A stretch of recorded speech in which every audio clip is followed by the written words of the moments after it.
ಆತ್ಮೀಯ ವಿದ್ಯಾರ್ಥಿಗಳೇ, ದ್ವಿತೀಯ PUC ಸಮಾಜಶಾಸ್ತ್ರ ವಿಷಯದ ಆನ್ಲೈನ್ ಕ್ಲಾಸ್ಗೆ ಸ್ವಾಗತ. ಇವತ್ತಿನ ದಿನ ನಾವು ಸಮಾಜಶಾಸ್ತ್ರ ವಿಷಯದ ಅಧ್ಯಾಯ 4 ಭಾರತದ ಕುಟುಂಬ ವ್ಯವಸ್ಥೆಯ ಕುರಿತು ಸಂಕ್ಷಿಪ್ತವಾಗಿ ಚರ್ಚೆ ಮಾಡೋಣ. ಈ ಒಂದು ಅಧ್ಯಾಯದಲ್ಲಿ ಅವಿಭಕ್ತ ಕುಟುಂಬದ ಅರ್ಥ ಮತ್ತು ವ್ಯಾಖ್ಯೆಗಳು, ಅವಿಭಕ್ತ ಕುಟುಂಬದ ಗುಣಲಕ್ಷಣಗಳು, ಅವಿಭಕ್ತ ಕುಟುಂಬದ ಪ್ರಕಾರಗಳು, ಜೊತೆಗೆ ಅವಿಭಕ್ತ ಕುಟುಂಬದ ಅನುಕೂಲತೆ ಮತ್ತು ಅನಾನುಕೂಲತೆಯ ಕಾರ್ಯಗಳು, ಜೊತೆಗೆ ಅವಿಭಕ್ತ ಕುಟುಂಬದ ಸಂರಚನಾತ್ಮಕ ಮತ್ತು ಕಾರ್ಯಾತ್ಮಕ ಕಾರ್ಯಗಳು, ಜೊತೆಗೆ ಅವಿಭಕ್ತ ಕುಟುಂಬದ ಪರಿವರ್ತನೆಗೆ ಕಾರಣೀಯವಾದ ಅಂಶಗಳು ಹಾಗೂ ಅವಿಭಕ್ತ ಕುಟುಂಬದ ಬಗ್ಗೆ ಸಮಾಜಶಾಸ್ತ್ರೀಯ ದೃಷ್ಟಿಕೋನ ಅಂತಕ್ಕಂಥ ಕೆಲವೊಂದಿಷ್ಟು ಪರಿಕಲ್ಪನೆಗಳ ಬಗ್ಗೆ ಚರ್ಚೆ ಮಾಡ್ತೀವಿ. ಕಳೆದ ವರ್ಷ ಪ್ರಥಮ PUCಯಲ್ಲಿ ನಾವು ವಿವಾಹ ಮತ್ತು ಕುಟುಂಬ ಅಂತಕ್ಕಂಥ ಅಧ್ಯಾಯದ ಬಗ್ಗೆಯೂ ಕೂಡ ಗಮನಿಸಿದ್ವಿ. ಅಲ್ಲಿ ಕುಟುಂಬ ಎಂದರೇನು, ಆ ಒಂದು ಕುಟುಂಬ ಅಂತಕ್ಕಂಥ ಪದದ ಉತ್ಪತ್ತಿ, ಜೊತೆಗೆ ಕುಟುಂಬದ ಲಕ್ಷಣಗಳು, ಕಾರ್ಯಗಳು, ಜೊತೆಗೆ ಕುಟುಂಬದ ಪ್ರಕಾರಗಳನ್ನು ಗಮನಿಸಿದ್ವಿ. ಈಗ ಆ ಒಂದು ಅಧ್ಯಾಯಕ್ಕೆ ಸಂಬಂಧಪಟ್ಟ ಮುಂದುವರೆದ ಭಾಗವಾಗಿ ದ್ವಿತೀಯ PUCಯಲ್ಲಿ ನಾವು ಭಾರತದ ಕುಟುಂಬ ವ್ಯವಸ್ಥೆಯ ಬಗ್ಗೆ ಚರ್ಚೆ ಮಾಡೋಣ. ಇಲ್ಲಿ ಭಾರತದಲ್ಲಿ ಕುಟುಂಬ ವ್ಯವಸ್ಥೆ ಇದು ಭಾರತೀಯ ಸಮಾಜದ ಉಗಮದಿಂದನೂ ಇಲ್ಲಿವರೆಗೆ ನಾವು ಗಮನಿಸ್ತೀವಿ. ಅವಿಭಕ್ತ ಕುಟುಂಬ, ಜಾತಿ ವ್ಯವಸ್ಥೆ ಮತ್ತು ಗ್ರಾಮ ಸಮುದಾಯ ಭಾರತದ ಸಾಂಪ್ರದಾಯಿಕ ಸಮಾಜದ ಆಧಾರ ಸ್ತಂಭ ಎಂದು ಕರೆಯಲಾಗಿದೆ. ಯಾಕಂದರೆ ಸಮಾಜದ ಮೂಲ ಘಟಕವೇ ಅಥವಾ ಮೂಲ ಘಟಕ ಕುಟುಂಬ ಅಂತ ಹೇಳ್ತೀವಿ. ಕುಟುಂಬದಿಂದನೇ ಈ ಸಮಾಜ ಉಗಮವಾಯಿತು. ಇಂಥ ಒಂದು ಕುಟುಂಬ ವ್ಯವಸ್ಥೆಯನ್ನು ಭಾರತೀಯ ಸಮಾಜಕ್ಕೆ ನಾವು ಹೋಲಿಸಿ ನೋಡಿದರೆ ಅಥವಾ ಭಾರತೀಯ ಸಮಾಜದಲ್ಲಿ ಕುಟುಂಬದ ವ್ಯವಸ್ಥೆಯನ್ನು ನೋಡಿದರೆ ಇಲ್ಲಿ ಹೆಚ್ಚಿಗೆ ಕಾರಣ ಸಿಗೋದು ಪರಂಪರಾಗತವಾಗಿ ಅಂದರೆ ಸಾಂಪ್ರದಾಯಿಕವಾಗಿ ನಮಗೆ ಕಂಡು ಬರತಕ್ಕಂಥ ಒಂದು ಕುಟುಂಬದ ವ್ಯವಸ್ಥೆ ಅಂದರೆ ಅಲ್ಲಿ ಮುಖ್ಯವಾಗಿ ನಾವು ನೋಡ್ತಕ್ಕಂಥದ್ದು ಕುಟುಂಬ ವ್ಯವಸ್ಥೆ. ಇಲ್ಲಿ ಅವಿಭಕ್ತ ಕುಟುಂಬ ಮತ್ತು ವಿಭಕ್ತ ಕುಟುಂಬ ಅಂತಕ್ಕಂಥ ಪ್ರಮುಖವಾಗಿರ್ತಕ್ಕಂಥ ಎರಡು ಕುಟುಂಬವನ್ನು ಭಾರತೀಯ ಸಮಾಜದಲ್ಲಿ ನಾವು ನೋಡ್ತೀವಿ. ಅದರಲ್ಲಿ ಇವತ್ತಿನ ದಿನ ನಾವು ಅವಿಭಕ್ತ ಕುಟುಂಬ ಅಂದರೆ ಏನು, ಜೊತೆಗೆ ಅವಿಭಕ್ತ ಕುಟುಂಬ ಅದರ ವ್ಯಾಖ್ಯಾನಗಳು ಏನು ಅಂತಕ್ಕಂಥದ್ದನ್ನು ನಾವು ಮತ್ತು ಅದರ ಲಕ್ಷಣಗಳನ್ನು ಚರ್ಚೆ ಮಾಡೋಣ.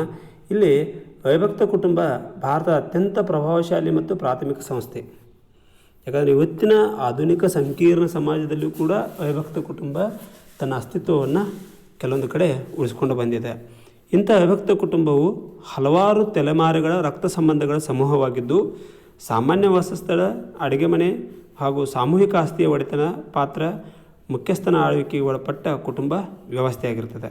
ಅಂದರೆ ನಾವು ಸಾಮಾನ್ಯ ಅರ್ಥದಲ್ಲಿ ಅವಿಭಕ್ತ ಕುಟುಂಬದ ಬಗ್ಗೆ ಹೇಳಬೇಕಂದ್ರೆ ಒಂದೇ ಸೂರಿನಡಿ 2-3 ತಲೆಮಾರಿನ ಜನರು ವಾಸವಾಗಿರ್ತಕ್ಕಂಥದ್ದನ್ನು ಹಾಗೂ ಒಂದೇ ಅಡುಗೆ ಮನೆಯಲ್ಲಿ ತಯಾರಿಸಿರ್ತಕ್ಕಂಥ ಅಡುಗೆಯನ್ನು ಸೇವಿಸುತ್ತಾ ಒಂದೇ ಆಚಾರ ವಿಚಾರ ಪದ್ಧತಿ ಹಾಗೂ ಒಂದು ಪೂಜಾ ಧಾರ್ಮಿಕ ವಿಧಿವಿಧಾನಗಳನ್ನು ಅನುಸರಿಸುತ್ತಾ ಆಸ್ತಿಯ ಮೇಲೆ ಸಮಾನವಾದ ಒಡೆತನವನ್ನು ಹೊಂದಿರತಕ್ಕಂಥ ಹಾಗೂ ಒಬ್ಬ ಮುಖ್ಯಸ್ಥನ ಒಂದು ನಿಯಂತ್ರಣಕ್ಕೆ ಒಳಪಟ್ಟಿರ್ತಕ್ಕಂಥ ವ್ಯವಸ್ಥೆಯನ್ನು ನಾವು ಅವಿಭಕ್ತ ಕುಟುಂಬ ಅಂತೀವಿ.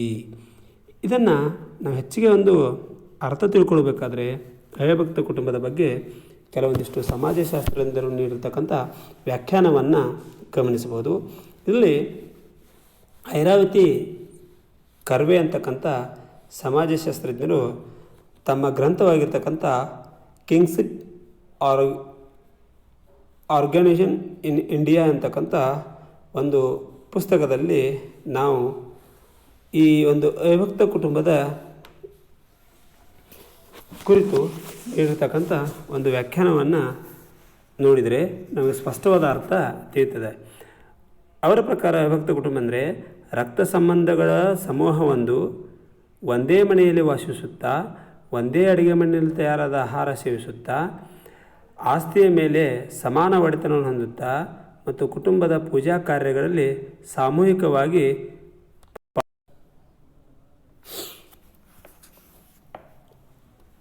ಒಂದೇ ಅಡುಗೆ ಮನೆಯಲ್ಲಿ ತಯಾರಾದ ಆಹಾರ ಸೇವಿಸುತ್ತಾ ಆಸ್ತಿಯ ಮೇಲೆ ಸಮಾನ ಒಡೆತನವನ್ನು ಹೊಂದುತ್ತಾ ಮತ್ತು ಕುಟುಂಬದ ಪೂಜಾ ಕಾರ್ಯಗಳಲ್ಲಿ ಸಾಮೂಹಿಕವಾಗಿ ಪಾಲ್ಗೊಳ್ಳುವ ಕುಟುಂಬವನ್ನು ಅವಿಭಕ್ತ ಕುಟುಂಬ ಎನ್ನುವರು ಅಂತೇಳಿ ವ್ಯಾಖ್ಯಾನಿಸಿದ್ದಾರೆ.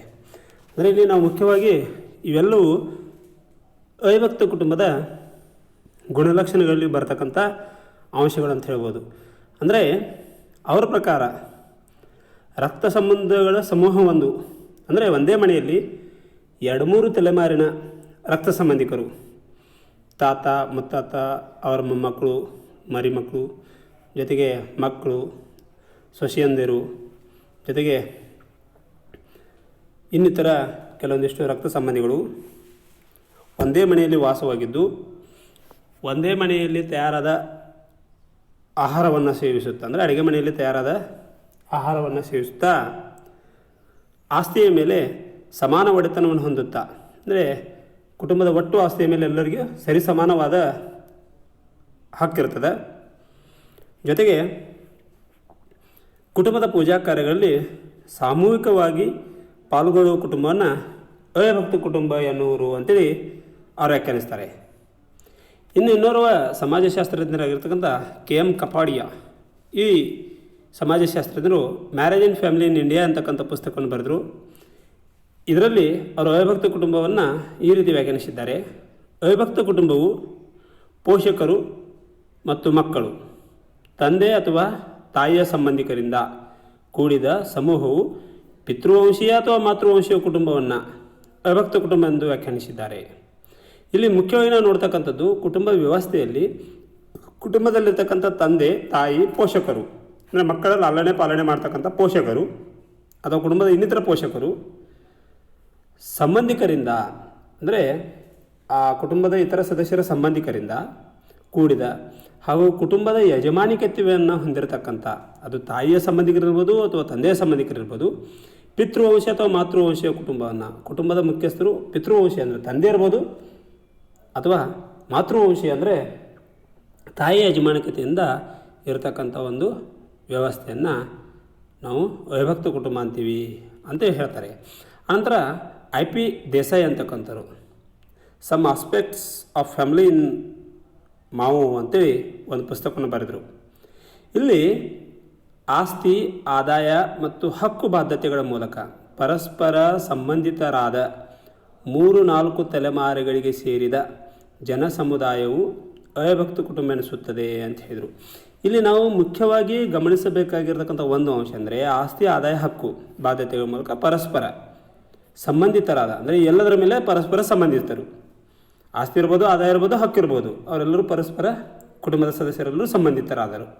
3-4 ತಲೆಮಾರುಗಳಿಗೆ ಸೇರಿದ ಜನ ಸಮುದಾಯ ಅಂದರೆ ಒಂದೇ ಸೂರಿನಡಿ 3-4 ತಲೆಮಾರುಗಳಿನ ಜನ ಸಮುದಾಯವು ಒಟ್ಟು ಆಸ್ತಿಯ ಒಡೆತನವನ್ನು ಹೊಂದುತ್ತಾ ಸಮಾನವಾಗಿರ್ತಕ್ಕಂಥ ಸ್ಥಾನಮಾನವನ್ನು ಹೊಂದಿರತಕ್ಕಂಥ ಒಂದು ಸಂಘ, ಅದನ್ನು ನಾವು ಅವಿಭಕ್ತ ಕುಟುಂಬ ಅಂತೀವಿ ಅಂತೇಳಿ ಅವರು ವ್ಯಾಖ್ಯಾನಿಸಿದರು. ಅಂದರೆ ಈ 3 ವಾಕ್ಯಗಳನ್ನು ನಾವು ಸಿಂಪಲ್ಲಾಗಿ ಸರಳವಾದ ಅರ್ಥದಲ್ಲಿ ಹೇಳಬೇಕಾದ್ರೆ ಅವಿಭಕ್ತ ಕುಟುಂಬ ಅಂದರೆ ಒಂದೇ ಸೂರಿನಡಿ 2 ಅಥವಾ 2ಕ್ಕಿಂತ ಹೆಚ್ಚು ತಲೆಮಾರಿನ ರಕ್ತ ಸಂಬಂಧಿಕರು ವಾಸವಾಗಿದ್ದು ಒಂದೇ ಅಡುಗೆ ಮನೆಯಲ್ಲಿ ತಯಾರಿಸಿರ್ತಕ್ಕಂಥ ಆಹಾರವನ್ನು ಸೇವಿಸ್ತಾ ಆಸ್ತಿಯ ಮೇಲೆ ಸಮಾನವಾದ ಒಡೆತನವನ್ನು ಹೊಂದುತ್ತಾ ಪೂಜಾ ಕಾರ್ಯದಲ್ಲಿ, ಧಾರ್ಮಿಕ ಕಾರ್ಯ ವಿಧಿವಿಧಾನಗಳಲ್ಲಿ ಸಾಮೂಹಿಕವಾಗಿ ಪಾಲ್ಗೊಳ್ಳತಕ್ಕಂಥ ಒಂದು ಕುಟುಂಬವನ್ನು ಅವಿಭಕ್ತ ಕುಟುಂಬ ಅಂತೇಳಿ ಕರಿತೀವಿ. ಇನ್ನು ಅವಿಭಕ್ತ ಕುಟುಂಬ ತನ್ನದೇ ಆಗಿರ್ತಕ್ಕಂಥ ಒಂದು ವಿಶಿಷ್ಟ ಲಕ್ಷಣಗಳನ್ನು ಕೂಡ ಒಳಗೊಂಡಿದೆ.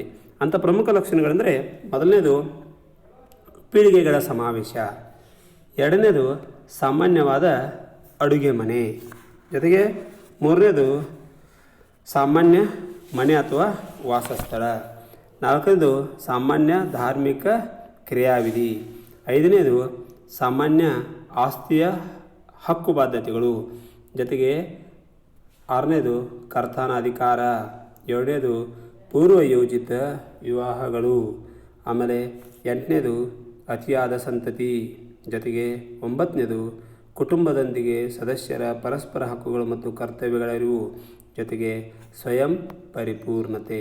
ಈ 10 ಪ್ರಮುಖವಾಗಿರ್ತಕ್ಕಂಥ ಅವಿಭಕ್ತ ಕುಟುಂಬದ ಲಕ್ಷಣಗಳನ್ನು ನಾವು ಗಮನಿಸ್ತೀವಿ. ಇಲ್ಲಿ ಒಂದೊಂದಾಗಿ ಸಂಕ್ಷಿಪ್ತವಾಗಿ ನಾವು ಚರ್ಚೆ ಮಾಡೋಣ.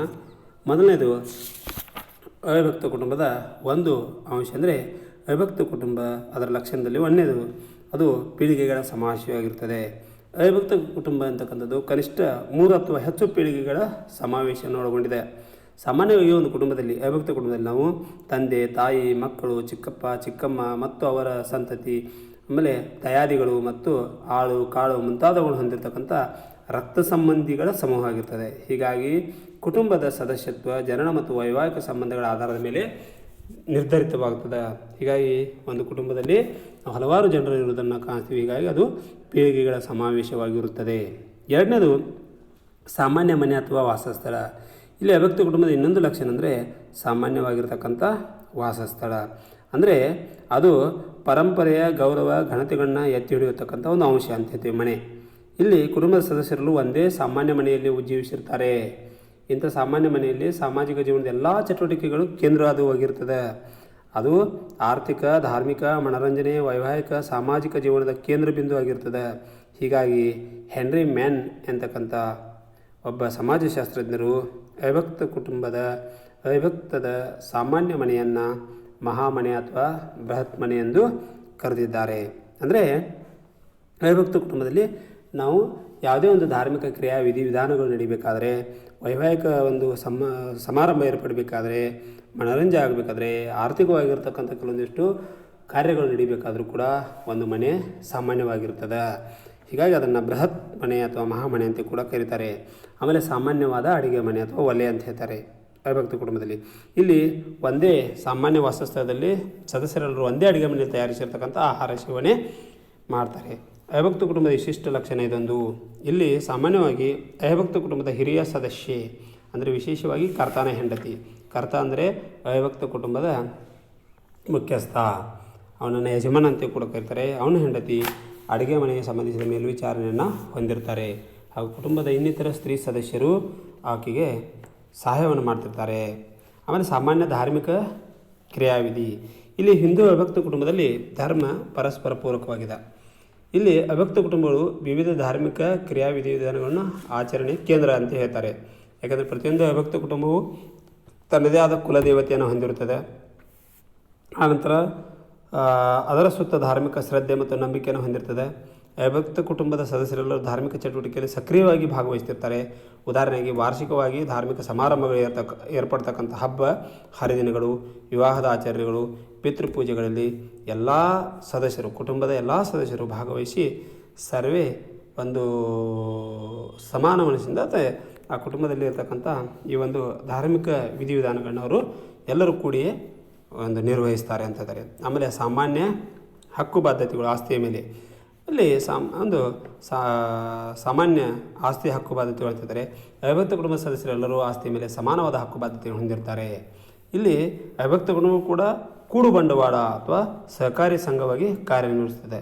ಅಂದರೆ ಕುಟುಂಬದಿಂದ ಶೇಖರಣೆದ ಎಲ್ಲ ಆರ್ಥಿಕ ಆದಾಯವನ್ನು ಒಂದುಗೂಡಿಸಿ ಮತ್ತು ಸದಸ್ಯರೆಲ್ಲರೂ ಮೂಲಭೂತ ಅಗತ್ಯತೆಗಳನ್ನು ನೀಡಿಸಿಕೊಳ್ಳಲು ಅದನ್ನು ವಿನಿಯೋಗಿಸಿಕೊಳ್ಳಲಾಗ್ತದೆ. ಅಂದರೆ ಕೂಡು ಬಂಡವಾಳದ ರೀತಿ ಅದನ್ನು ಸಾಮಾನ್ಯವಾಗಿ ಅವಿಭಕ್ತ ಕುಟುಂಬದ ಎಲ್ಲ ಆದಾಯ ಒಂದೇ ಕಡೆ ಶೇಖರಣೆ ಆಗ್ತದೆ.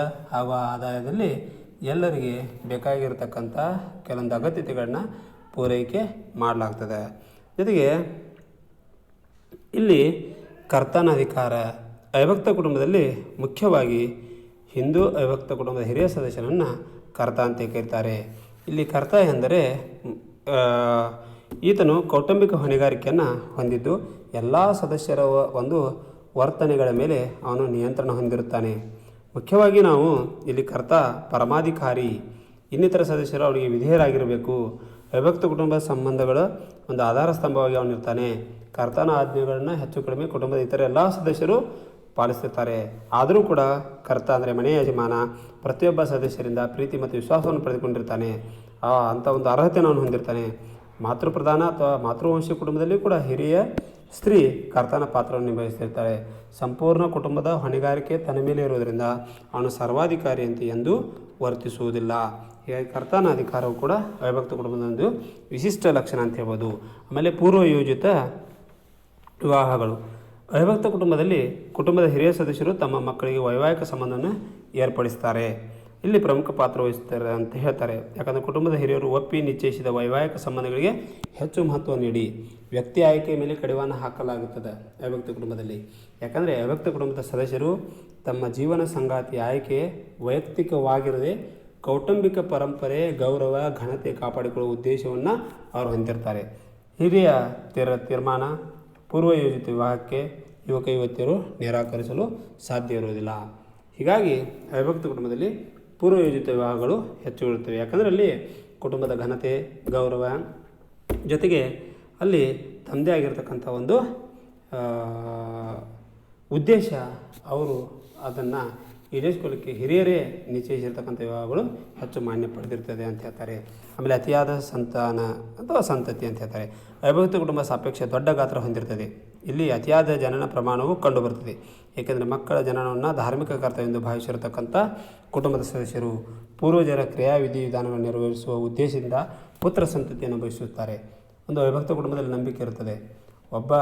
ಒಂದು ಗಂಡು ಮಗು ಜನಿಸಿದರೆ ಅವರು ತಮ್ಮ 7 ಸಂತತಿ ಅಂದರೆ ಹಿಂದೆ ಗತಿಸಿರ್ತಕ್ಕಂಥ 7 ಜನರನ್ನು ನರಕದಿಂದ ಪಾರು ಮಾಡ್ತಾನೆ ಅಂತಕ್ಕಂಥ ಒಂದು ನಂಬಿಕೆ ಇದೆ. ಆದರೆ ಹೀಗಾಗಿ ಗಂಡು ಸಂತಾನದ ಹೆಚ್ಚು ಒಂದು ಅಪೇಕ್ಷೆಯನ್ನು ಹೊಂದಿರತಕ್ಕಂಥವರು ಹೆಚ್ಚಿನ ಒಂದು ಅವಿಭಕ್ತ ಕುಟುಂಬದಲ್ಲಿ ಹೆಚ್ಚಿನ ಸಂತತಿ ಇರೋದನ್ನು ನಾವು ಕಾಣ್ತೀವಿ. ಜೊತೆ ಕುಟುಂಬದೊಂದಿಗೆ ಸದಸ್ಯರ ಪರಸ್ಪರ ಹಕ್ಕು ಮತ್ತು ಕರ್ತವ್ಯಗಳ ಅರಿವಿರುತ್ತದೆ. ಪ್ರತಿಯೊಬ್ಬ ಸದಸ್ಯರು ತಮ್ಮ ಒಂದು ಕುಟುಂಬದಲ್ಲಿ ತಮ್ಮದೇ ಆಗಿರತಕ್ಕಂಥ ನಿರ್ದಿಷ್ಟ ಕಾರ್ಯವನ್ನು ನಿರ್ವಹಿಸುವ ಮೂಲಕ ಪರಸ್ಪರ ಹಕ್ಕು ಮತ್ತು ಕರ್ತವ್ಯ ಬಗ್ಗೆ ಸದಸ್ಯರು ಅರಿವು ಹೊಂದಿರುತ್ತಾರೆ. ಇಲ್ಲಿ ಈ ರೀತಿಯ ಪ್ರವೃತ್ತಿಗಳು ಕುಟುಂಬದ ಐಕ್ಯತೆ ಮತ್ತು ಪರಸ್ಪರ ಅವಲಂಬನೆಯನ್ನು ಮತ್ತಷ್ಟು ಭದ್ರಗೊಳಿಸುತ್ತದೆ ಅಂತ ಹೇಳ್ತಾರೆ. ಹೀಗೆ ಕುಟುಂಬದ ಎಲ್ಲ ಸದಸ್ಯರಿಗೆ ಸಂರಕ್ಷಣೆ ಮತ್ತು ಕಲ್ಯಾಣವನ್ನು ಒದಗಿಸುವುದು ಅವಿಭಕ್ತ ಕುಟುಂಬದ ಹಿರಿಯರ ಜವಾಬ್ದಾರಿಯಾಗುತ್ತದೆ. ಹಿರಿಯರು ಕಿರಿಯರ ಮತ್ತು ಹೊಸ ಪೀಳಿಗೆಯವರಿಗೆ ಮಾರ್ಗದರ್ಶಕರಾಗಿ ಪಾತ್ರ ನಿರ್ವಹಿಸ್ತಾರೆ. ಇನ್ನು ಸ್ವಯಂ ಪರಿಪೂರ್ಣತೆ 10ನೇದು, ಅವಿಭಕ್ತ ಕುಟುಂಬ ಸಾಪೇಕ್ಷವಾಗಿ ಸ್ವಯಂ ಪರಿಪೂರ್ಣವಾಗಿರುತ್ತದೆ. ಅಂದರೆ ಬಾಹ್ಯ ಪ್ರಪಂಚವನ್ನು ಹೆಚ್ಚಾಗಿ ಅವು ಅವಲಂಬಿಸಿದೆ. ತಮಗೆ ಬೇಕಾದ ಮೂಲಭೂತ ಅಗತ್ಯತೆಗಳನ್ನು ಅವರು ಅವಿಭಕ್ತ ಕುಟುಂಬದ ಎಲ್ಲ ಸದಸ್ಯರು ಒಟ್ಟುಗೂಡಿ ಪೂರೈಸಿಕೊಳ್ತಾರೆ. ಅದು ಸಾಮರ್ಥ್ಯವನ್ನು ಅವರು ಹೊಂದಿರ್ತಾರೆ. ಸದಸ್ಯರಿಗೆ ತೀರಾ ಅಗತ್ಯವಾದ ಆರ್ಥಿಕ, ವೈದ್ಯಕೀಯ, ಶೈಕ್ಷಣಿಕ, ಧಾರ್ಮಿಕ, ಮನೋರಂಜನೆ ಮತ್ತು ಇನ್ನಿತರ ಬೇಡಿಕೆಯನ್ನು ಅದು ಈಡೇರಿಸ್ತದೆ. ಕೃಷಿ ಆಧಾರಿತ ಗ್ರಾಮೀಣ ಸಮುದಾಯಕ್ಕೆ ಅವಿಭಕ್ತ ಕುಟುಂಬ ಪೂರಕವಾಗಿದೆ ಅಂತ ಹೇಳ್ಬೋದು. ಸ್ವಾವಲಂಬನೆ ಅಂಶವನ್ನು ಅದು ಎತ್ತಿ ಹಿಡಿತದೆ. ಇಷ್ಟು ಅವಿಭಕ್ತ ಕುಟುಂಬದ ಪ್ರಮುಖ ಲಕ್ಷಣಗಳು. ಇನ್ನು ಅವಿಭಕ್ತ ಕುಟುಂಬದ ಪ್ರಕಾರಗಳ ಬಗ್ಗೆ ನಾವು ನಾಳೆ ದಿನ ಚರ್ಚೆ ಮಾಡೋಣ. ಅಥವಾ ಅವಿಭಕ್ತ ಕುಟುಂಬದ ಪ್ರಕಾರಗಳ ಬಗ್ಗೆ ಒಂದೊಂದಾಗಿ ನಾಳೆ ನಾವು ಗಮನಿಸೋಣ. ಹೀಗಾಗಿ ನೀವು ಆತ್ಮೀಯ ವಿದ್ಯಾರ್ಥಿಗಳೇ, ಇಲ್ಲಿ ಮುಖ್ಯವಾಗಿ ಬರ್ತಕ್ಕಂಥ 10 ಅಂಕದ ಒಂದು ಪ್ರಶ್ನೆ ಇದು. ಅವಿಭಕ್ತ ಕುಟುಂಬ ಎಂದರೇನು, ಅವಿಭಕ್ತ ಕುಟುಂಬದ ಗುಣಲಕ್ಷಣಗಳನ್ನ ವಿವರಿಸಿ. ಅದು 5 ಮಾರ್ಕ್ಸಿಗೆ ಬರ್ಬೋದು, ಅದು 10 ಮಾರ್ಕ್ಸಿಗೆ ಬರ್ಬೋದು. ಹೀಗಾಗಿ 5 ಮಾರ್ಕ್ಸಿಗೆ ಬಂದಿರತಕ್ಕಂಥ ಪ್ರಶ್ನೆ ಆಗಿದ್ದೇ ಆದರೆ ಇದರಲ್ಲಿ ಒಂದು 6ರಿಂದ 7 ಅಂಶಗಳನ್ನು ನೀವು ವಿವರಣೆ ಕೊಡಿ ಲಕ್ಷಣಗಳಲ್ಲಿ. 10 ಅಂಕದ ಪ್ರಶ್ನೆ ಬಂದರೆ ಈ 10 ಅಂಶಗಳನ್ನ ಮೂಲ ಅಂಶಗಳನ್ನ ಬರೆದು ಅದರ ಬಗ್ಗೆ ಸಂಕ್ಷಿಪ್ತವಾದ ವಿವರಣೆಯನ್ನು ನೀವು ಬರೀಬೇಕಾಗ್ತದೆ. ಓಕೆ, ಧನ್ಯವಾದಗಳು.